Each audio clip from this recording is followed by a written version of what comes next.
गट्टू चिंकीची play date.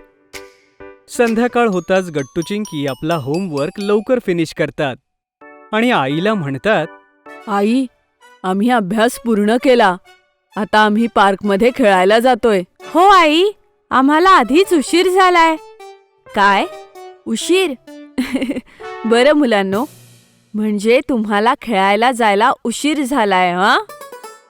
हो आई, जसं अभ्यास करणं महत्वाचं आहे तसंच खेळणं सुद्धा ना. आणि तूच तर म्हणतेस आई की आपण आपली महत्वाची कामं वेळेवर पूर्ण करायला हवी. हो बाबा, ठीक आहे. बरं, लवकर आता दूध संपवा आणि खेळायला जा. गट्टू चिंकी आनंदाने आपलं दूध संपवतात आणि लगेचच पार्कमध्ये खेळायला जातात. अरे, आज तर खेळायला कोणीच आलं नाहीये चिंकी. पार्क तर एकदम रिकामं वाटतंय. हो गट्टू, एकदम बरोबर बोललास तू. गुड्डी तर तिच्या आजीकडे गेलीये. पण हे हरी आणि बंटी कुठे आहेत? अरे, हरी तर कुठेतरी गेलाय ना. आणि बंटीला अभ्यास पूर्ण करायला वेळ लागत असेल. म्हणजे आज आपण दोघंच आहोत. पण तेवढ्यात चिंकी पाहते की पार्कमध्ये एक मुलगा होता जो झोक्यावर बसला होता. जेव्हा चिंकी त्याला लक्षपूर्वक पाहते तेव्हा चिंकी त्याला ओळखते. नाही गट्टू, आपण एकटेच नाहीये. ते बघ, तो गोलू आहे ना. काय? कुठे? जेव्हा गट्टू गोलूला पाहतो तेव्हा गट्टूही त्याला ओळखतो. अरे हो, तो तर गोलूच आहे. मागच्या वर्षी त्याने शाळा बदलली होती. त्यानंतर आपण त्याला बघितलंच नाही. चल, जाऊन त्यालाच सांगूया गट्टू. हो हो, चल चिंकी. मग गट्टू चिंकी गोलू जवळ जातात. गोलूही गट्टू चिंकीला पाहताच लगेच त्यांना ओळखतो. अरे गट्टू चिंकी, तुम्ही दोघे इथे?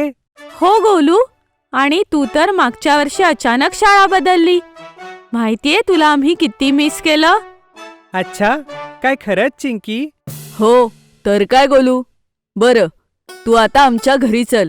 तुला भेटून आई सुद्धा खुश होईल. चल गोलू, आमच्या घरी. बघ, समोरच आहे जवळ. गोलू तयार होतो आणि गट्टू चिंकी गोलूला घेऊन आपल्या घरी येतात. आई सुद्धा एवढ्या दिवसांनी गोलूला पाहून खूप खुश होते. ती सगळ्या मुलांना थंड थंड सरबत पाजते. पण तेवढ्यात, काकू, मला गट्टू चिंकीला एवढ्या दिवसांनी भेटल्यानंतर खूप छान वाटलं. नव्या शाळेत नवीन स्कूल फ्रेंड्स बनवणं खूपच अवघड आहे. त्यामुळे माझ्यासोबत खेळण्यासाठी खरंच कोणीच नसतं. ओ, म्हणून आज तू एकटाच बसला होतास पार्कमध्ये? हो गट्टू, तुम्ही या रविवारी माझ्या घरी प्लेडेटसाठी याल? काकू, तुम्ही गट्टू चिंकीला पाठवाल माझ्याकडे? माझ्याकडे नवीन रोबोट पझल्स आहेत ठेवलेले. ते सॉल्व करायला खूप मजा येईल गट्टू चिंकी. रोबोट पझल्स आणि प्ले डेट म्हटल्यानंतर गट्टू चिंकी एक्सायटेड होतात. आई सुद्धा तयार होते आणि यानंतर गोलू आपल्या घरी निघून जातो. रविवारच्या दिवशी गट्टू चिंकी 12 वाजता तयार होतात. गट्टू चिंकी, गोलूच्या आईला जास्त त्रास देऊ नका, ओके? Okay I. मग आई गट्टू चिंकीला गोलूच्या घरी घेऊन जाते आणि तिथे त्यांना सोडते. वेलकम गट्टू चिंकी.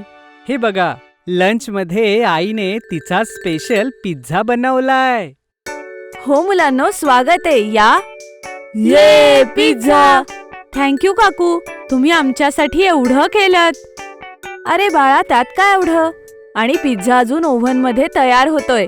तोपर्यंत तुम्ही जाऊन गोलूच्या पझलशी खेळा. हा हा, या गट्टू चिंकी. तोपर्यंत मी तुम्हाला प्ले रूम मध्ये घेऊन जातो.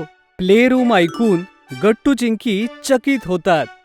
ते गोलूच्या पाठीमागे जातात आणि पाहतात की गोलूच्या रूमच्या शेजारी अजून एक छोटी रूम होती, जिथे खूप साऱ्या टॉयज आणि छोटीशी स्लाइड सुद्धा होती.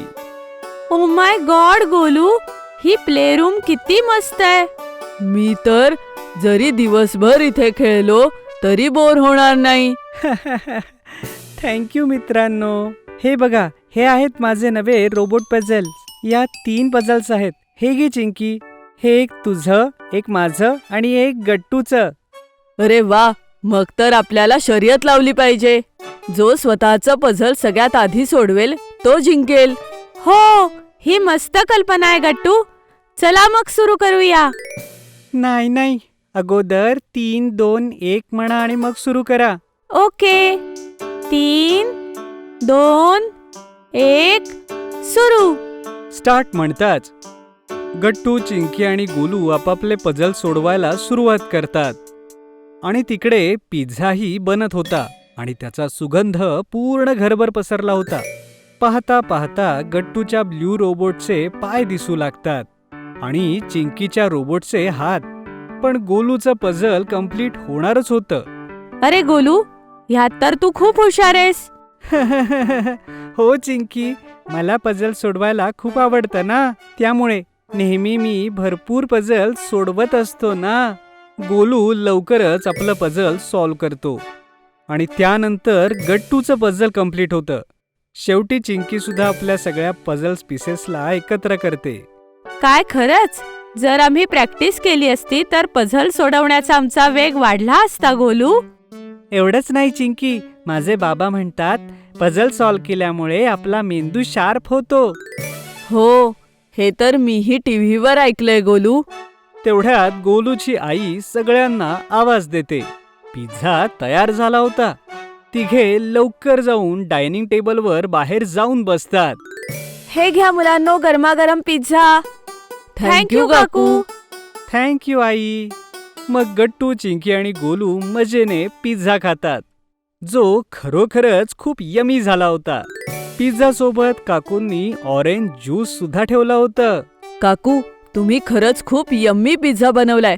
हा तर बाहेरपेक्षाही जास्त छान आहे आणि हेल्दी सुद्धा. आणि सोबत असलेलं ऑरेंज ज्यूस सुद्धा रिफ्रेशिंग आहे. थँक्यू मुलांनो. गट्टू, चिंकी, लवकर जेवण करून घ्या. मग आपण तिघे जाऊन त्या स्लाइडवर खेळूया. आणि माझ्याकडे खूप सारे बोर्ड गेम्स पण आहेत. बोर्ड्स गेमच्या बाबतीत ऐकून गट्टू, चिंकी अजूनच एक्साइटेड होतात आणि ते पटकन आपलं जेवण संपवून गोलू सोबत पुन्हा खेळायला जातात. मग तिघे मिळून खूप सारे बोर्ड्स गेम खेळतात आणि पाहता पाहता केव्हा संध्याकाळ होते आणि गट्टू, चिंकीला घ्यायला आई येते कळतच नाही. मुलांनो, मग कशी वाटली तुम्हाला तुमची प्ले डेट? खूप मस्त आई. काकूंनी आम्हाला खूप यम्मी पिझ्झा दिला आणि आम्ही खूप गेम्स खेळले. काय खरंच? मग चला काकू आणि गोलूला प्ले डेटवर बोलवण्यासाठी थँक्यू म्हणा. हो, थँक्यू काकू. थँक्यू गोलू. अरे नाही मुलांनो, इतक्या दिवसांनी तर गोलू त्याच्या मित्रांसोबत खेळला, नाहीतर त्याचे या नवीन शाळेत मित्रच झाले नाहीयेत. तुम्ही दोघं असेच गोलूला भेटायला येत जा. त्याला छान वाटेल आणि मलाही. गोलू, मग तू आमच्याशी आणि हरिबंटी गुड्डी सोबत खेळायला तिथे पार्कला ये. आम्ही सगळे तिथेच खेळायला जातो. काय खरंच चिंकी? हो, नक्कीच गोलू.